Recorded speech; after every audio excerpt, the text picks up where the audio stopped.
မျက်နှာပြောင်းရမှာသုံးမဲ့ရေခဲတွေယူပြီးပြန်ရောက်တော့ရက်တော်ကြာမတွေ့ရတဲ့သခင်ကြီးရောက်နေပြန်တာကိုတွေ့လိုက်ရတယ်အစီကံမိန်းကလေးတွေအားလုံးနဲ့ထုတ်ခံထားရပြီးအခန်းတွင်းမှာတခြားတစ်ယောက်နဲ့လက်ထပ်တာကိုအတင်းသဘောတူခိုင်းလို့လက်ခံပြီးဒါကိုတောင်ရှင်ကမင်္ဂလာပွဲကိုကျမကိုယ်တိုင်စီစဉ်ပေးခိုင်းတယ်တခြားမိန်းမတစ်ယောက်မင်္ဂလာဆောင်တာကိုမျက်စိရှိမှထိုင်ကြည့်ရအောင်မယ်ရှင်ဘလို့လို့ရက်ဆက်နိုင်ရတာလဲလက်နက်ဖျားကြောင့်ရှိမှကျမကိုတစ်သက်လုံးတစ်ယောက်တည်းချစ်ပါမယ်လို့ကြိတ်ဆိုခဲ့တာမမှတ်မိတော့ဘူးလားတဲ့သခင်ကြီးကနေအားရှိလာပြီဆိုပေမဲ့ငါရင်ထဲမှာအချစ်ဆုံးလူကမင်းပဲမင်းကအိမ်တော်ရဲ့သခင်မကြီးမှုတချို့ကိစ္စတွေကိုရှောင်နေရင်လူတွေကအတင်းပြောကြလိမ့်မယ်စစ်ဆက်လက်ဆောင်တွေစစ်ပေးဖိတ်စာတွေပို့ခိုင်းပေးလက်ထက်တဲ့နေ့မှာလက်ဖက်ရည်ကြောတဲ့အချိန်မျက်နှာပြယုံပါပဲတဲ့ကျမကြားနေရင်တောင်ဒေါသထွက်လာတယ်ထွက်သွားတော့မဲ့အချိန်နီးလာလို့လားမသိဘူးသခင်မလည်းဒီတခါတော့မတဲခံတော့ပဲပါချကရှင်တို့မင်္ဂလာပွဲကိုကျမလုံးဝစီစဉ်မပေးဘူးမကျေနပ်ရင်ကွာရှင်ပြီးကျမကိုအိမ်ကနှင်ထုတ်လိုက်တဲ့သခင်ကြီးလည်းစိတ်တူကမင်းကိုမျက်နှာသားပေးတာတော့မယူချင်ဘူးဆိုတော့ငါနဲ့နင်အားလက်ထပ်ပြီးရင်ဒီအိမ်တော်ကိုတူနေဖို့ပေးလိုက်မယ်မင်းပစ္စည်းတွေတင်ထားသေးရင်တော့ငါအိမ်မှာပဲတေးရမှာမို့ကွာရှင်မပေးနိုင်ဘူးတဲ့သခင်ကြီးထွက်သွားပြီးကျမကစိတ်ငြိမ်စေးရောထားတဲ့လက်ဖက်ရည်တစ်ခွက်ကမ်းပေးလိုက်ပေမဲ့သူကညင်းလိုက်တယ်မျက်နှာခွဲစိတ်ခါနီးသူကကျမအကြောင်းပြောပြမယ်ဒီပုံပြင်ဆုံးသွားရင်ကျမလည်းလူအစ်စ်ဖြစ်ပြီးမို့မေးလိုက်တဲ့ရှင်သိကျင်နေတယ်မဟုတ်လားသမီးချင်းတူပေမဲ့ဘာလို့ကျမကိုလက်ထပ်ခဲ့တာလဲဆိုတာကျမရေးပြီးသခင်မသိသွားပြီဆိုတော့ဖုံးမနေတော့ပါဘူးကျမလည်းတကယ်သိကျင်ပါတ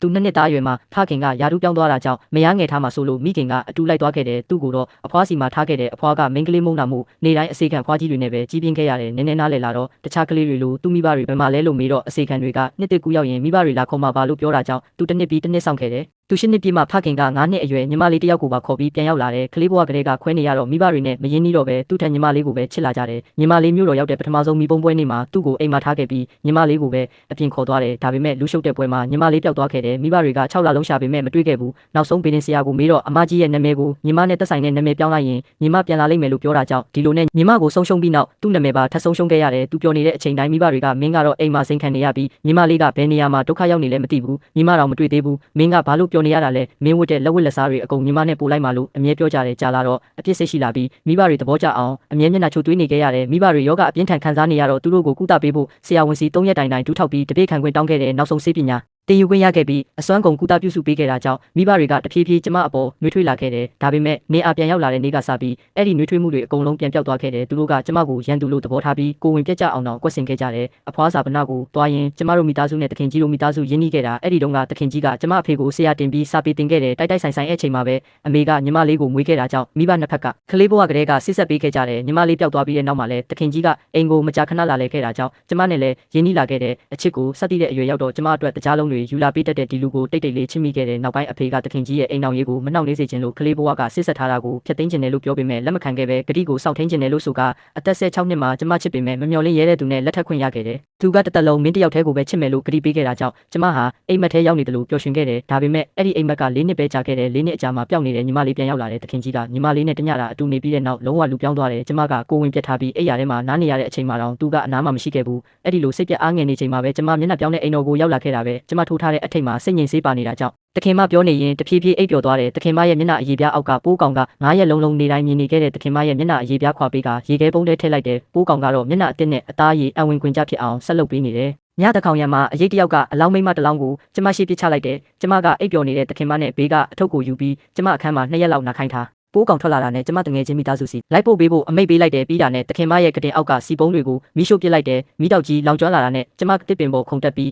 ပုံးနေလိုက်တဲ့အစီခံတွေကိုအစောတဲကပြန်လွတ်ထားတာမို့တခင်မရဲ့အခန်းတစ်ဝက်လောက်မီးလောင်နေပြီးမှတခင်ကြီးအပြည့်ရောက်လာပြီးလေထဲလွတ်လာတဲ့တခင်မရဲ့နောက်ဆုံးစာကိုသူကောက်ဖတ်လိုက်တယ်ဒီနေ့ကစပြီးအသက်နဲ့နှုတ်ဆက်ပါတယ်မိဘကျေးဇူးကိုဒီနေ့ကစပြီးဖျက်တောက်လိုက်တယ်အချစ်ကိုလည်းဒီနေ့ကစပြီးဆွန့်လွတ်လိုက်တယ်နောင်ဘဝပေါင်းများစွာမှာလည်းရှင်နဲ့ဘယ်တော့မှမတွေ့ချင်တော့ဘူးနေအာကတခင်ကြီးကိုမီးထဲမဝင်ဖို့တားတယ်မီးငိမ့်သွားတော့ကျွမ်းနေတဲ့အလောင်းကိုထုတ်လာတော့တခင်ကြီးကယူလူမတက်ငူကျွေးရင်းငါမယားငယ်မယူတော့ဘူးမင်းတယောက်တည်းကိုပဲလိုချင်နေတဲ့6လကြာမှတခင်ကြီးနဲ့ပြန်တွေ့မယ်လို့မထင်ခဲ့ဘူးတနေ့လမ်းမှာတောင်းစားကလေးတယောက်ရောင်းတဲ့ပန်းစီကထူဆန်းတဲ့မွေးရနံ့ကိုရလိုက်တဲ့အချိန်မှာတော့နောက်ကျသွားပြီးအနံ့ကအဆုတ်ထဲဝင်တာနဲ့ကျမမျက်စိမှောင်ပြီးမြေကြီးပေါ်လဲကျသွားတယ်တတိပြန်ရလာတော့မှောင်မဲတဲ့အချင်းကန်းထဲမှာကျမတတိယလာတော့တခင်ကြီးကမင်းကဇနီးကိုဖျက်ဆီးခဲ့တယ်သူဘယ်ရောက်နေလဲဆိုတာမပြောရင်ညှဉ်းပန်းနှိပ်စက်နီးအစုံကိုမင်းမြည်ဆိုင်ရလိမ့်မယ်တဲ့ကျမကမတုံ့လို့ပဲပြုံးပြီးတခင်ကြီးရဲ့ဇနီးကအိမ်တော်ထဲမှာပဲရှိနေတာမဟုတ်ဘူးလားကိုဝင်လေးလောက်တောင်ရှိနေပြီထင်တယ်လို့ပြောလိုက်တယ်ပထမဇနီးရဲ့အလောင်းတူကိုဖတ်ပြီးငိုယိုကနောင်တရနေတာကိုမြင်ခဲ့တော့တခင်ကြီးအနည်းဆုံးတစ်နှစ်လောက်တော့တခင်မအတွက်စောင့်မယ်လို့ထင်ခဲ့တာဒါပေမဲ့2လပဲကြာသေးတယ်နေအားနဲ့ကလေးတောင်ရနေပြီးမိမမရှိရင်မနေနိုင်နဲ့ယောင်ကြားကတခင်မကိုပြန်လိုချင်ရဲသေးတယ်လို့ပြောတော့တခင်ကြီးကအန်ကျိတ်ကအစိတ်လူးထားတဲ့များနှချောင်းထွက်လာပြီးကျမပုခုံးနှစ်ဖက်ကိုဖောက်ထွင်းဝင်သွားတယ်ဒဏ်ရာနေရာကပိုးကောင်ပေါင်းများစွာကိုက်စားနေတယ်လို့နာကျင်လာတယ်တခင်ကြီးရဲ့ရက်ဆက် တဲ့မျက်နှာကိုကြည့်ရင်ကျမလည်းသူ့ကိုတက်ချင်စိတ်တွေတဖွာဖွာပေါ်လာတယ်ကျမလူတွေကကျမကိုရှာတွေ့ဖို့အနည်းဆုံး2ရက်လောက်ကြာမယ်ဒါကိုအချိန်ဆွဲထားနိုင်မှဖြစ်မယ်ကျမကနာကျင်ဟန်ဆောင်ရင်အသက်ရှူပြင်းပြင်းတစ်ချက်ရှိုက်ပြီးပြောလိုက်တယ်ကျမတို့ရဲ့စီကန်းကဖောက်တဲ့အကြောင်းမမေ့ရတာကြောင့်တိတ်မသိပေမဲ့မတော်တဆတခင်မအနောက်ဘက်ကတောင်တန်းတွေကိုတွားကြည့်ကျင်တယ်လို့ပြောတာကြားဘူးတဲ့ငငယ်ကတခင်ကြီးဟာတခင်မနဲ့အတူတူအဲ့ဒီဒေတာကိုတွားလဲမယ်လို့ဂတိပေးခဲ့ဘူးတဲ့သူမတီးခဲ့တဲ့အဲ့ဒီဂတိကိုတတိယသွားပုံနဲ့ချက်ချင်းလူလွတ်ပြီးစုံစမ်းခိုင်းလိုက်တယ်ပြီးတော့ကျမကိုအေးဆက်ဆက်ကြည့်ပြီးငါဇနီးကိုမတွေ့ရင်မင်းရဲ့လက်တွေကိုတချောင်းချင်းခုတ်ပစ်မယ်လို့ပြောကအမှောင်ထဲမှာရေမတိုက်ထမင်းမကျွေးပဲ2ရက်တိတိပိတ်လောင်ခံထားရတဲ့တကားတော့ဖွင့်တန်ကြတော့ကျမလူတွေလာခဲ့တဲ့ထင်မိပေမဲ့နေအားဖြစ်နေတဲ့ဒီခါကျမကမျက်နှာဖုံးမတက်ထားတော့သူချက်ချင်းမှတ်မိသွားတယ်သူ့မျက်လုံးနဲ့စိုးရိမ်မှုတွေအပြည့်နဲ့တခင်ကြီးကမျက်နှာပြောင်းအိမ်တော်ကတခင်ကိုဖမ်းထားတယ်လို့ကြားလို့လာကြည့်တာမင်းဖြစ်နေတာကိုငါအကြောင်းတခင်ကြီးကိုပြောလိုက်သေးလာတဲ့ဒီမိမကဒီနေ့ကျမကိုနှုတ်ပိတ်ဖို့လာတာမို့ဖောက်တဲ့အကြောင်းမပေါက်ကြားရဘူးဆိုတဲ့စီကန်းရှိတာမို့တခုံးမှမပြောခဲ့ကြောင်းရှင်းပြပေမဲ့သူမကလုံးဝမယုံပဲတေးတဲ့လူပဲလျှို့ဝှက်ချက်ကိုအမြဲထိန်းထားနိုင်တယ်လို့ဆိုကဓားမြောင်ကိုဆွဲထုတ်ပြီးရင်ဘတ်ကိုထိုးချလိုက်တယ်ထိုအချိန်မှာပဲလေပြင်းတိုက်လာတယ်လို့အရေးတစ်ခုဝင်လာပြီးနေအားရဲ့နောက်စိတ်ကိုရိုက်ချလိုက်တော့သူတတိလေးလဲကျသွားတယ်ကျမရဲ့ကိုရန်တော်ကတန်ကြိုးတွေဖြတ်ပေးစေးထည့်ပြီးတော့မှတက်တာလာပြီးကျမတို့ကိုခြံပြီးဘာလို့တယောက်တည်းထွက်သွားတာလဲဆိုကစိတ်ကောက်နေလေရဲ့ဘသူကတခင်ကြီးဒီလောက်အရေးချင်းရှိပြီးကျမကိုရှာတွေ့မယ်လို့ထင်ထားမှလဲကျမကနေအားကိုကြိုးချပြီးအခန်းတောက်မှာပစ်ထားလိုက်တယ်သူတို့ကကျမကိုစကွက်တစ်ခုဖန်တီးပေးခဲ့တာဆိုတော့ကျမလည်းသူတို့ကိုပြန်ပေးရမှာပေါ့ကျမလည်းအရင်ပုံစံမပြတ်နေပြီးတခင်ကြီးလာမဲ့အချိန်ကိုစောင့်နေလိုက်တယ်ညရောက်တော့တခင်ကြီးအချင်းကန်းနဲ့တန်းဝင်လာပြီးကျမလည်းဘင်းကိုဆွဲညစ်ကငါ့ကိုလိန်ရဲတဲ့ပေါ်ဆိုကယူလူမတက်ဒေါသထွက်နေတယ်သူဓာတ်ကိုဆွဲထုတ်ပြီးကျမပုခုံးကိုလှီးတော့မဲ့အချိန်မှာပဲကျမပြုံးပြီးတန်ကြိုးကိုဖွင့်ကငွေအပ်ကိုသူ့ရင်ဘက်စီတန်းပစ်လိုက်တဲ့ဆေးအပ်ထိသွားတာနဲ့ချက်ချင်းအပြော့ပြီးမြေပေါ်လဲကျသွားချိန်အဲ့ဒီမိမကိုခေါ်လာခိုင်းလိုက်တဲ့တခင်ကြီးဒီအလှလေးကိုဒီလောက်ချစ်တာဆိုတော့သူ့ရဲ့တကယ်တရုပ်မှန်ကိုတီးသွားရင်ဘလို့ဖြစ်မလဲတီးကျင်တယ်လို့ပြောတော့တခင်ကြီးကမင်းကိုဖမ်းတာငါမိုးတက်ချင်ရင်ငါကိုပဲတက်သူ့ကိုမထီးနေတဲ့ရင်ဘက်ကတွေးဆိုးနေတဲ့နေရာကိုညွှန်ပြလိုက်ပြီးဒီဓာယာကနင်းအားလုပ်ထားတာနော်လို့ပြောတော့သူကအမြဲကြောက်တတ်ပြီးနူးညံ့နေသူမင်းဖမ်းလာလို့ဒါဒီနေရာရောက်လာတာသူ့ဘာသာဆိုဒီအချင်းကန်းတကားတော်မဝင်ရဲဘူးတဲ့နေအားကထံကိုပြီးကျမတို့ကလေးလည်းရှိသေးလို့တခင်ကြီးကပါဦးတဲ့ကျမလက်ခုပ်တီးပြီးရဲကားတကယ်တရုပ်ဆောင်ကောင်းတာပဲဒီလိုနဲ့ပဲဇနီးအရင်ကိုစွန့်သွားအောင်တခင်ကြီးကိုလှည့်စားခဲ့တာလားတစ်ချိန်ကနာမည်ကြီးခဲ့တဲ့အပြောမဲ့ပြီးတက်လိုက်တာယောက်ျားတွေကိုမြူဆွဲတဲ့အရေးချင်းကတော့တကယ်မဆိုးဘူးပဲလို့ပြောတော့နေအားကတခင်ကြီးသူ့လိမ့်နေတာစကားတခုမှမယုံပါနဲ့တဲ့တခင်ကြီးကမျက်နှာတင်းတင်းနဲ့သူပြောတာဘာတိတ်ပဲလဲလို့မေးတော့ကျမကသူ့နားရွက်အောင်နာကအနီးဖြော့ဖြော့အမှတ်လေးကိုညွှန်ပြလိုက်တယ်တခင်ကြီးစုံစမ်းပြီးသားဖြစ်မှာပါဒါကကျမတို့အိမ်တော်ရဲ့မျက်နှာပြောင်းပြီးရဲ့နောက်ကျန်တဲ့တခုတည်းသောအမှတ်ကဒီနားရွက်အောက်ကပိုးကောင်ဝင်ထွက်ခဲ့တဲ့ဒဏ်ရာပဲသူကနေအားအစ်စ်မဟုတ်ဘူးတခင်မလေးရဲ့မျက်နှာကိုအသုံးပြုထားတာလို့ပြောတော့တခင်ကြီးအံ့ဩသွားတယ်ဒါပေမဲ့ထိုမိမကစက်တိုက်ရင်းနေလို့ရှင်မပြောရဲရင်ကျမပဲပြောပေးမယ်ဆိုပါ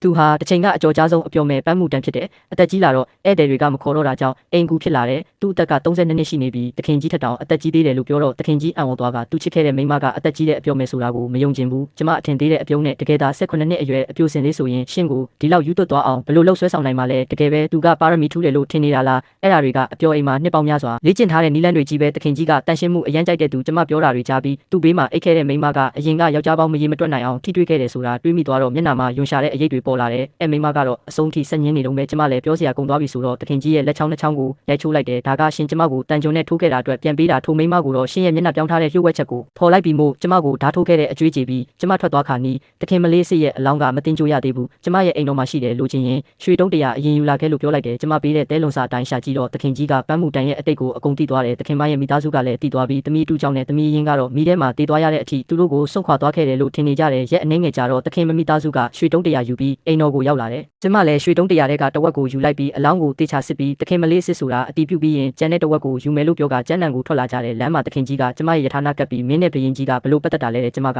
ရှင်းနဲ့ဘာဆိုင်လို့လဲအတိုးချုပ်ပြောရရင်ကျမကရှင်ရံမစတဲ့နဲ့လူလက်ရှိဘရင်ကကျမဖေဆိုတာသူ့ကိုဘယ်တော့မှပြောပြမှာမဟုတ်ဘူးဒီလိုကြောထောက်နောက်ခံမရှိရင်ခုလိုမျက်နှာပြောင်းတဲ့အိမ်ကဒီလောက်အေးအေးချမ်းချမ်းဖွင့်နိုင်မှာမလားကျမအမေလည်းတစ်ချိန်ကတခင်မလို့ပဲနူးညံ့သိမ်မွေးတဲ့မိန်းမတယောက်သူနဲ့အဖေကငယ်ချစ်တွေနောက်တော့အဖေဘရင်ဖြစ်သွားပြီးနန်းတော်ထဲမှာကိုလုတ်တော်တွေအများကြီးရှိလာတယ်အမေကယောက်ျားတစ်ယောက်ကိုတခြားမိန်းမတွေနဲ့မျှမသုံးနိုင်လို့နာကျင်စွာထွက်သွားခဲ့တယ်တည်တဲ့အထိနောက်ပြန်မလဲခဲ့ဘူးဒါကြောင့်လေတခင်မကိုမြင်တိုင်းကျမတနာမိတာချစ်တဲ့အချိန်မှာအရာအလုံးပေးဆက်နိုင်တယ်လို့ထွက်သွားမယ်ဆိုရင်လေနောက်ကိုလုံးဝလှည့်မကြည့်တဲ့လူစားမျိုးကျမကသူတို့ကိုအလောင်းထားတဲ့အခန်းစီခေါ်သွားတယ်မျက်နှာမရှိတော့လို့နေအားအစ်စ်ရဲ့မျက်နှာကိုအဖြူရောင်ပိတ်စနဲ့ဖုံးထားခဲ့တယ်သူမအမေကအလောင်းကိုတနေရာချင်းစစ်ကြည့်ပြီးဒီနေရာမှာမဲ့လေးရှိတယ်ဒီအပူလောင်တန်ရလည်းရှိတယ်ခြေချင်းဝတ်ကအမာရွက်ကလည်းငငယ်တုန်းကခွေးတိုက်ခံရလို့ကြံခဲ့တာဒါမှငါတို့12နှစ်လုံးရှာနေတဲ့သမီးအစ်စ်ပဲလို့ငိုယိုပြီးអော်လိုက်တယ်ငါသမီးကိုတတ်ခဲ့တဲ့မိန်းမအယိုးမုတ်ဖြစ်အောင်လုပ်ပြမယ်တဲ့နေအားအလောင်းကိုယူသွားမဲ့အချိန်မှာတော့တခင်ကြီးကတခင်မကျန်းနံမှာရှိနေတယ်မလားကျွန်တော်လက်တစ်ဖက်ပဲဖြတ်ပေးရကျေးဇူးပြုပြီးသူဘယ်မှာရှိလဲပြောပြပေးပါတယ်ဒီစကားကြတော့တခင်မအမေကသူမတကယ်အသက်ရှင်နေသေးလားသူမရှိတဲ့နောက်ပိုင်းငါတို့နှစ်ယောက်လုံးကျမရည်တွေမကောင်းတော့မှသူဘယ်လောက်ထိငါတို့ကိုပြုစုခဲ့လဲဆိုတာသိလာတယ်ကျမတို့ကိုတခင်မအသက်ရှင်နေသေးရင်ရောဘာဖြစ်မှာလဲသူအိမ်တော်ရင်းနဲ့ကလေးကိုဖျက်ဆီးခဲ့တာလဲရှင်တို့အခုကြတော့ဘာမှမဖြစ်ခဲ့တယ်လို့ပြန်လာပြီးတာသမီဝစ်ကြည့်မယ်လို့ထင်နေတာလားဒီစကားကြောင့်နှစ်ယောက်လုံးကောင်းကုန်သွားကြတယ်တခင်မအဖေကအတော်တန်ကြာတက်ပြင်းချပြီးငါတို့နဲ့မထိုက်တန်ပါဘူ